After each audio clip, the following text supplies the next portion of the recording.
ਕੋਈ ਭਲਵਾਨ ਸੀ ਚੰਗਾ ਤਗੜਾ। ਉਹਨੇ ਜਿਹੜੇ ਵੇਲੇ ਖਾੜੇ ਦੇ ਵਿੱਚ ਨਿਕਲ ਕੇ ਉਹਨੇ ਬਾਂਹ ਖੜੀ ਕਰਨੀ ਨਾ, ਬਈ ਮੇਰੇ ਮੁਕਾਬਲੇ ਦੇ ਵਿੱਚ ਕੋਈ ਨਿਕਲੇ ਤੇ ਕੋਈ ਵੀ ਨਾ ਨਿਕਲੇ, ਉਹਨੇ ਇੰਝ ਹੀ ਜਿੱਤ ਜਾਣਾ ਕਰਨਾ ਤੇ ਵੱਡਾ ਕੱਪ ਉਸ ਲਾਈ ਜਾਣਾ ਕਰਨਾ।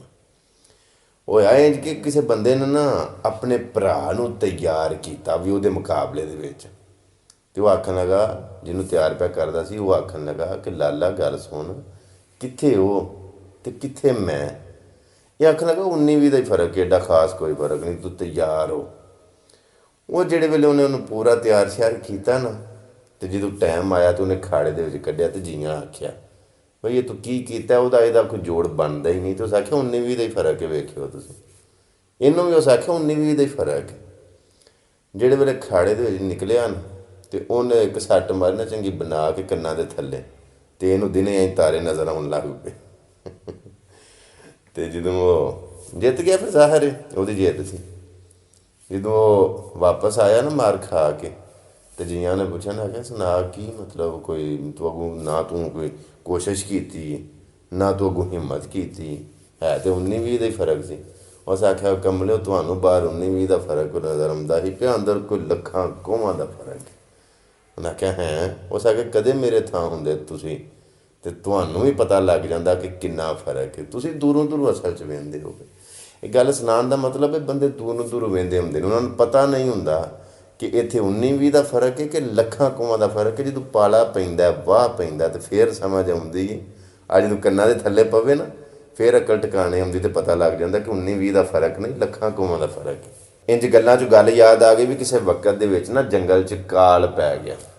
ਤੋ ਜੰਗਲ ਦਾ ਬਾਦਸ਼ਾਹ ਪਤਾ ਸ਼ੇਰ ਹੁੰਦਾ, ਤੇ ਸ਼ੇਰ ਨੇ ਆਪਣੀ ਰਿਆਇਆ ਨੂੰ ਹੁਕਮ ਦਿੱਤਾ, ਜਾਨਵਰਾਂ ਨੂੰ ਆਖਿਆ ਵੀ ਜੰਗਲ ਦੇ ਵਿੱਚ ਅੱਗੇ ਵੀ ਕਾਲ ਪੈਂਦਾ ਤੇ ਕੋਈ 6 ਮਹੀਨੇ ਰਹਿੰਦਾ, ਆ ਸਾਰੇ ਭੁੱਖੇ ਪੇ ਮਰਨੇ ਆ, ਤੇ ਤੁਹਾਡੀ ਵੀ ਜਿੱਥੇ ਜਿੱਥੇ ਕੋਈ ਠਾਰ, ਕੋਈ ਸਲਾਮ ਦੁਆ, ਕੋਈ ਰਿਸ਼ਤੇਦਾਰੀ ਹੈ ਨਾ, ਤੁਸੀਂ ਉਹਨਾਂ ਕੋਲ ਨਿਕਲ ਜਾਓ ਤੇ 6 ਮਹੀਨਿਆਂ ਬਾਅਦ ਵਾਪਸ ਆ ਜਾਇਓ। ਚਲੋ ਸਾਰੀ ਕੌਮ ਨੇ ਆਪਣੇ ਬਾਦਸ਼ਾਹ ਦੀ ਗੱਲ ਮੰਨੀ, ਹੁਕਮ ਮੰਨਿਆ, ਤੇ ਭੁੱਖੇ 'ਚ ਮਰਦੇ ਹਨ, ਤੇ ਉਹ ਟੁਰ ਗਏ।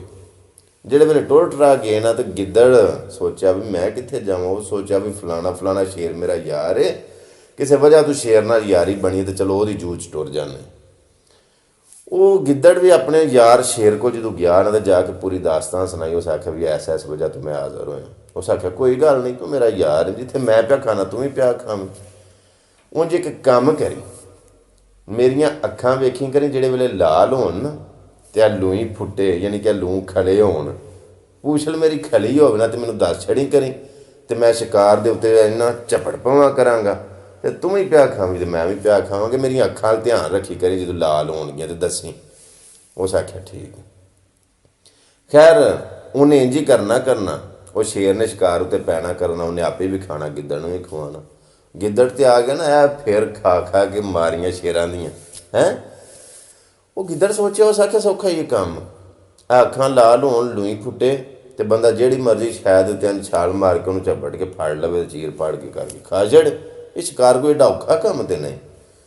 ਖੈਰ ਜਦੋਂ ਕੋਈ 6 ਮਹੀਨੇ ਲੰਘੇ ਨਾ, ਤੇ ਗਿੱਦੜ ਪੂਰਾ ਸੁਤਰ ਗਿਆ, ਤੇ ਸ਼ੇਰ ਨੂੰ ਆਖਣ ਲੱਗਾ ਵੀ ਮੁੱਦਤ ਪੂਰੀ ਹੋ ਗਈ ਹੈ, ਮੈਂ ਹੁਣ ਪਿਛਾਂ ਵਾਪਸ ਜਾਣਾ। ਤੇ ਸ਼ੇਰ ਆਖਣ ਲੱਗਾ ਰਿਹਾ ਰੋ, ਇੱਥੇ ਤੂੰ ਵੀ ਪਿਆ ਖਾਣਾ, ਮੈਂ ਵੀ ਪਿਆ ਖਾਣਾ, ਘੱਟ ਹੈ ਇੱਥੇ ਕਿਸੇ ਸ਼ਾਇਦ। ਉਸ ਆਖਿਆ ਨਹੀਂ, ਉੱਥੇ ਗੱਲ ਹੋਈ ਹੈ ਵੀ 6 ਮਹੀਨਿਆਂ ਬਾਅਦ ਕਹਿਤ ਮੁੱਕ ਜਾਣਾ, ਕਾਲ ਖਤਮ ਹੋ ਜਾਣਾ, ਤੇ ਹੁਣ ਮੈਂ ਵਾਪਸ ਜਾਣਾ। ਉਸ ਆਖਿਆ ਠੀਕ ਹੈ, ਮਰਜ਼ੀ ਤੇਰੀ। ਉਹ ਗਿੱਦੜ ਜਦੋਂ ਉਦੋਂ ਵਾਪਸ ਆਇਆ ਨਾ, ਤੇ ਆ ਕੇ ਆਪਣੇ ਸਾਰਿਆਂ ਗਿੱਦੜਾਂ ਦੇ ਵਿੱਚ ਜਦੋਂ ਰਲਿਆ ਨਾ, ਤੇ ਰਲੇ ਨਾ, ਜੱਚੇ ਨਾ, ਕਿਉਂਕਿ ਇਹ ਸ਼ੇਰਾਂ ਦੀਆਂ ਮਾਰੀਆਂ ਖਾ ਖਾ ਕੇ ਆਏ ਆ ਅਸੀਂ। ਤੇ ਉਹ ਦੂਜੇ ਜਿਹੜੇ ਹਨ, ਉਹ ਹੋਰ ਵੀ ਜਿੱਥੇ ਗਏ ਹਨ, ਇਸ ਤਰ੍ਹਾਂ ਹੀ ਬਸ ਗੁਜ਼ਾਰਾ ਮੁਜ਼ਾਰਾ ਹੀ ਸਨ, ਦੂਜੇ ਮਾੜੇ। ਉਹਨੇ ਆਖਿਆ ਤੂੰ ਬੜਾ ਸੂਤਰੇ ਆ। ਉਸ ਆਖਿਆ ਇਸ ਗੱਲ ਨੂੰ ਛੱਡੋ, ਇਹ ਰਾਜ਼ ਰਹਿਣ ਦਿਓ, ਤੇ ਮੇਰੀਆਂ ਅੱਖਾਂ ਧਿਆਨ ਰੱਖਿਓ। ਜਿਹੜੇ ਵੇਲੇ ਮੇਰੀਆਂ ਅੱਖਾਂ ਲਾਲ ਹੁੰਦੀਆਂ ਨਾ, ਤੇ ਲੂਈ ਫੁੱਟੇ ਦੀ ਤੇ ਮੇਰੀ ਪੂਛਲ ਚੁੱਕੀ ਜਾਏਗੀ, ਤੇ ਦੱਸਿਓ, ਤੇ ਮੈਂ ਸ਼ਿਕਾਰ ਮਾਰਾਂਗਾ, ਤੇ ਨਾਲ ਆਪੀ ਵੀ ਖਾਵਾਂਗਾ, ਤੇ ਤੁਹਾਨੂੰ ਵੀ ਖਵਾਵਾਂਗਾ, ਵਿਚਲੀ ਗੱਲ ਰਹਿਣ ਦੇ। ਉਹਨੇ ਆਖਿਆ ਹੈ ਕੋਈ ਨਵਾਂ ਕੁਲੀਆ ਕਿ ਤੂੰ ਸਿੱਖ ਕੇ ਆਇਆ। ਉਹਨੇ ਆਖਿਆ ਚਲੋ ਠੀਕ ਹੈ। ਉਹ ਸਾਰੇ ਉਹਦੇ ਦੁਆਲੇ ਨਾਲ ਬਹਿ ਗਏ ਕਿ ਜਿਹੜੇ ਵੇਲੇ ਹੁਣ ਇਹਦੀਆਂ ਅੱਖਾਂ ਲਾਲ ਹੋਣੀਆਂ ਨੇ, ਇਹਦੀ ਲੂਈ ਫੁੱਟਣੀ ਹੈ, ਇਹਦੀ ਪੂਛਲ ਚੁੱਕੀ ਜਾਣੀ, ਤੇ ਹਾਂ ਇਹਨੂੰ ਆਖਣਾ ਇਹਨੇ ਸ਼ਿਕਾਰ ਮਾਰਨਾ, ਇਹਨੇ ਆਪੇ ਵੀ ਖਾਣੇ ਤੇ ਸਾਨੂੰ ਵੀ ਖਵਾਉਣਾ।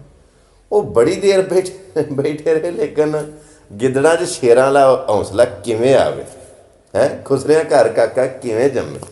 ਉਹ ਜਿਉਂ ਬੈਠੇ ਉਹਨਾਂ ਨੂੰ ਸਗੋਂ ਭੁੱਖ ਸਾਂ ਕਿ ਨਾ ਕਿਤੇ ਹੋਰ ਜਾਣ ਜੋਗੇ ਰਹੇ ਆ, ਤੇ ਨਾ ਇਹਦੀਆਂ ਅੱਖਾਂ ਪਈਆਂ ਲਾਲ ਹੁੰਦੀਆਂ। ਉਹਨੇ ਇੱਕ ਦੂਜੇ ਨੂੰ ਸੈਨਤ ਕਰਾਈ, ਤੇ ਉਹਨੇ ਆਖਿਆ ਤੇਰੀਆਂ ਅੱਖਾਂ ਲਾਲ ਹੋ ਗਈਆਂ, ਆ ਤੇਰੀ ਲੂਈ ਫੁੱਟ ਪਈ ਹੈ, ਤੇਰੀ ਪੂਛਲ ਝੁੱਕ ਕਰਤੀ ਹੈ। ਸਾਹਮਣੇ ਇੱਕ ਨਾ ਸੰਡਾ ਆਇਆ, ਉਹਨੇ ਮਾਰੀ ਛਾਲ ਜਿਹੜੇ ਵੇਲੇ ਸੰਡੇ ਦੇ ਉੱਤੇ, ਉਹਨੇ ਨਾ ਸੋਹਣੇ ਵੇਲੇ ਕਰਕੇ ਨਾ ਇਹ ਖੁਰ ਮਾਰ ਕੇ ਨਾ ਲੱਤ ਮਾਰ ਕੇ ਤੇ ਵਾਹਵਾ ਦੂਰ ਸੁੱਟਿਆ ਤੇ ਪਸਲੀਆਂ ਟੁੱਟ ਗਈਆਂ। ਭੈੜਾ ਹਾਲ ਹੋ ਗਿਆ। ਤੇ ਉਹਨਾਂ ਆਖਿਆ, ਦੂਜੇ ਸਾਰੇ ਆਖਣ ਲੱਗੇ ਵੀ ਹੁਣ ਹਮਲਾ ਕਰਕੇ ਸਾਨੂੰ ਖਵਾਉਣਾ ਸੀ, ਤੇਰੀ ਤੇ ਲੂਈ ਫੁੱਟੀ ਸੀ, ਅੱਖਾਂ ਲਾਲ ਹੋਈਆਂ। ਉਹ ਆਖਿਆ ਨਹੀਂ, ਅਜੇ ਲੂਈ ਨਹੀਂ ਫੁੱਟੀ। ਜੇ ਮੇਰੀ ਲੂਈ ਫੁੱਟੀ ਹੁੰਦੀ ਤੇ ਮੇਰੀ ਪੂਛਲ ਚੁੱਕੀ ਗਈ ਹੁੰਦੀ ਹੈ ਤੇ ਮੇਰੀਆਂ ਅੱਖਾਂ ਲਾਲ ਹੋਈਆਂ ਹੁੰਦੀਆਂ ਤੇ ਫਿਰ ਮੈਂ ਜ਼ਰੂਰ ਤੁਹਾਨੂੰ ਸ਼ਿਕਾਰ ਮਾਰ ਕੇ ਖਵਾਉਣਾ ਸੀ। ਤੂੰ ਮੈਨੂੰ ਚਿੱਟੀ ਅੱਖੀ ਮਰਵਾ ਛੜਿਆ। ਗੱਲ ਕਰਨ ਦਾ ਮਕਸਦ ਹੈ ਵੀ ਜਿੰਨੇ ਜੋਗਾ ਬੰਦਾ ਹੋਏ ਨਾ ਕੰਮ ਉਹਨਾਂ ਕੇ ਕਰਨਾ ਚਾਹੀਦਾ, ਨਹੀਂ ਤੇ ਮਾਰ ਖਾਂਦਾ ਤੇ ਭੈੜੀ ਖਾਂਦਾ।